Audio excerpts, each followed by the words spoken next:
안녕하세요. 독일 외국인 노동자입니다.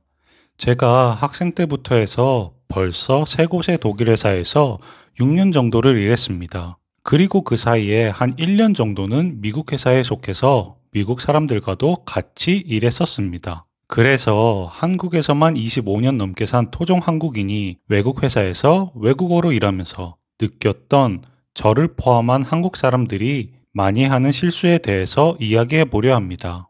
이 주제에 들어가기 앞서 제 독일어 수준을 말씀드리겠습니다. 독일어를 집중적으로 배운 건 1년 반 정도고, 이후에는 학교와 직장 생활을 하면서 체득화했습니다.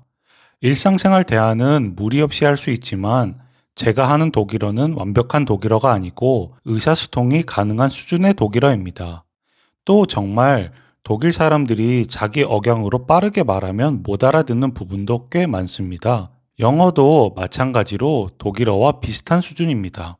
그럼 첫 번째, 조금이라도 확실하지 않은 부분이 있다면 내가 이해한 내용들을 말하고 맞는지 확인하기. 프로젝트 미팅을 하다 보면 상대가 어떤 것에 대해 길게 설명을 하면 다 알아들을 때도 있지만 그렇지 못하는 경우도 있을 수밖에 없습니다. 만약 그런 경우가 여러분들에게 발생한다면 어떻게 하실 건가요? 이건 사람마다 다 다르겠지만 생각보다 많은 한국 분들은 이해를 못 하시더라도 또 물어보거나 다시 한번 말해달라고 하기 조금 그래서 그냥 아무 말 안 하고 넘어가시는 분들도 계실 겁니다. 저도 그랬던 적이 있었고 이게 그리 좋은 방법은 아니란 걸 느끼고 지금은 그러지 않습니다. 그래서 저 같은 경우는 상대가 계속 길게 말하면서 내가 이 대화의 초점을 잃거나 놓칠 것 같으면 상대의 말을 끊는 한이 있더라도 양해를 구하고 이때 동안 그 사람이 말한 것들을 정리 요약하고 내가 이걸 이렇게 이해했는데 맞냐고 다시 물어봅니다. 처음에는 이렇게 중간중간에 말을 끊고 물어보는 게 상대를 귀찮고 답답하게 만드는 것 같아서 많이 주저했었습니다. 그런데 오히려 이 사람들은 설명해 줄 때는 아무 질문도 안 하고 있다가 나중에 이해를 못 하고 있거나 추후에 다시 물어보는 상황이 오면 그때 아까 설명해 줄 때 이해가 안 됐으면 그 자리에서 물어봤어야지 라고 말합니다. 여기서는 상대가 말을 하는 중간에 이해가 안 가는 부분이 있어서 다시 물어보면 그거에 대해서 뭐라 하거나 부정적인 모습을 보이지는 않습니다. 이미 이 사람들에게는 제가 독일어를 완벽하게 하지 못하는 외국인이라는 전제가 있고 오히려 이렇게 적극적인 대화를 하는 것에 더 긍정적으로 바라봅니다. 실제로 이걸 국가평가에서도 커뮤니케이션 관련해 팀 매니저가 했던 말이 너는 독일어가 모국어가 아니기 때문에 커뮤니케이션 자체가 100% 완벽할 수는 없지만 이렇게 적극적으로 이해한 부분에 대해 피드백을 받으려고 하고 확인하는 그 방법이 매우 좋은 것 같다라고 평가했었습니다. 그리고 두 번째, 질문하기.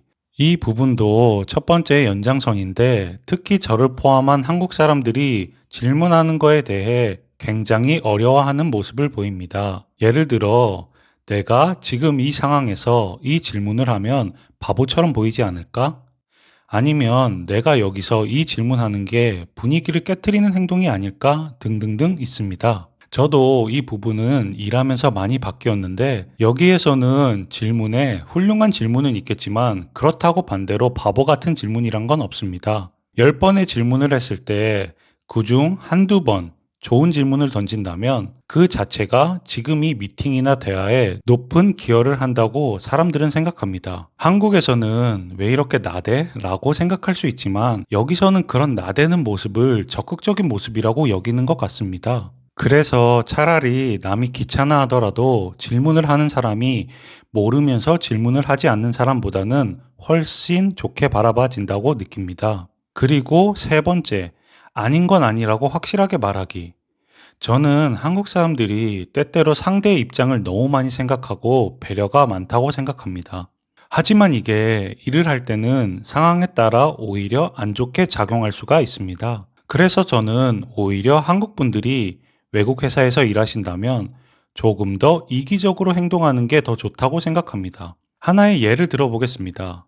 오늘이 수요일인데 이번 주 금요일까지 급하게 처리해야 할 일이 생겼습니다. 매니저가 팀원 전체를 두고 이거 누군가는 해야 한다고 말합니다. 하지만 모든 팀원들이 다 바쁘다고 거절했습니다. 그리고 매니저가 이제 여러분에게 이거 해줄 수 있냐고 물어봅니다. 하지만 여러분도 다른 팀원들과 마찬가지로 할 거가 이미 너무 많고 바쁩니다. 그럼 여러분들은 어떻게 대답하실 건가요? 어떤 분들께서는 또 마음 약해지시고 나 하나 조금 고생하면 되지 하면서 자기가 하겠다고 하시는 분들도 분명히 계실 거라고 생각합니다. 물론 금요일까지 일을 다 끝낸다면 매니저도 여러분에게 고마워할 거고 분명히 플러스 되는 요소일 겁니다. 하지만 금요일까지 일을 끝내지 못하신다면 이제 이 문제는 여러분 때문에 이렇게 된 일로 여겨질 겁니다.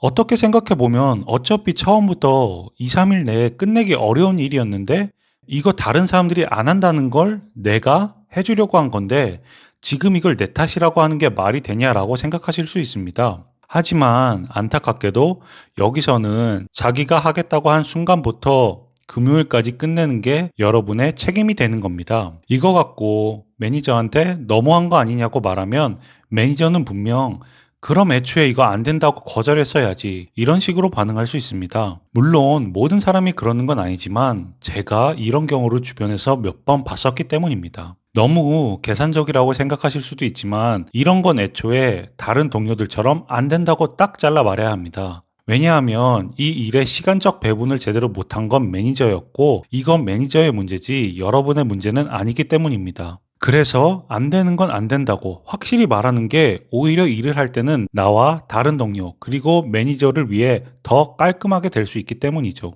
또 번외로 이건 저도 한번 경험한 건데 희한하게 어떤 직원들은 본인이 못하고 밀려서 야기된 문제인데 이걸 은근슬쩍 다른 사람의 잘못이라고 넘기는 경우가 있습니다. 이럴 때 진짜 아무 말 안 하고 가만히 있으면 그 문제가 정말 여러분들이 잘못해서 생긴 문제로 될 수도 있습니다. 그래서 여기서는 가만히 있으면 바보가 되기 십상이기에 항상 아닌 건 아니라고 강하게 맞받아칠 수 있어야 합니다.